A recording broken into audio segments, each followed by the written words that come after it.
Microfarms are farms which are smaller than 5 hectares, and that is a European Commission designation of that type of farm, which are very common and proliferate all across Europe and are growing in number.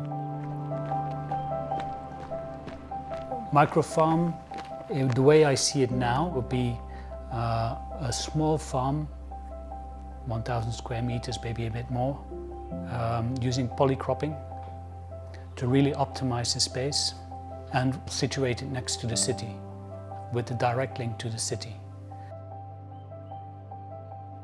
But the farms themselves are very interesting because being a small scale, they cannot compete with a conventional agriculture, and for that reason often turn to more diverse crops, polyculture systems and diversity as a solution for their market.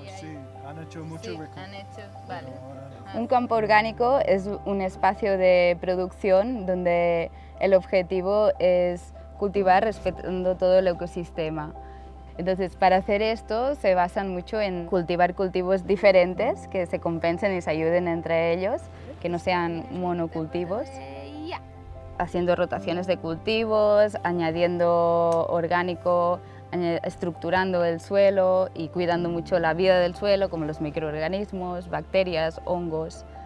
Todo esto al final hace que la planta esté equilibrada y que no tenga tantas plagas y enfermedades. Un campo convencional, pues pueden ser muchas hectáreas del mismo cultivo, que son los monocultivos. Eso hace que si viene una enfermedad, pues, o un insecto, pues se pueda reproducir muy exponencialmente. En cambio, si tienes diferentes cultivos, esto para porque la comida que tiene es limitada. When we work with organic agriculture, we're really looking to a tradition of companion planting and polyculture, which is much more complex than the conventional agriculture of today. This is kind of... So what we're seeing here is planting of tomatoes together with lettuce and together with a basil. And the basils give a natural defense against predators for the tomatoes. But we can also use an intercrop, lettuces in the gaps. But dealing with that polyculture becomes rather complex. And managing this complexity is difficult, of course. That's one of the reasons why we went to monoculture in the first place. But now with the digital tools that we have, we can reintroduce some of this complexity and handle AI and robotics to assist us in managing this complexity.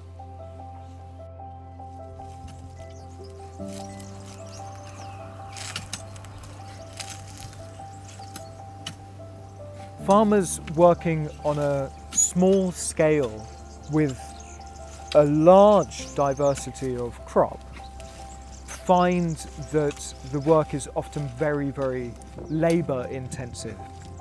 For 2 months I've experienced myself at the Châtelain farm, and indeed it's quite taxing on the knees and the back. 95% of the disorders in agriculture are muscular skeletal problems. Once it grows too much.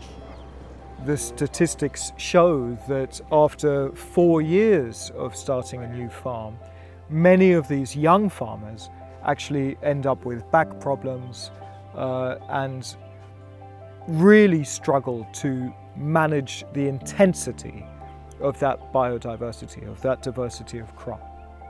So for Rummy, our challenge really is to try and support those young farmers deal with the complexity and to manage some of the menial tasks that they face day to day.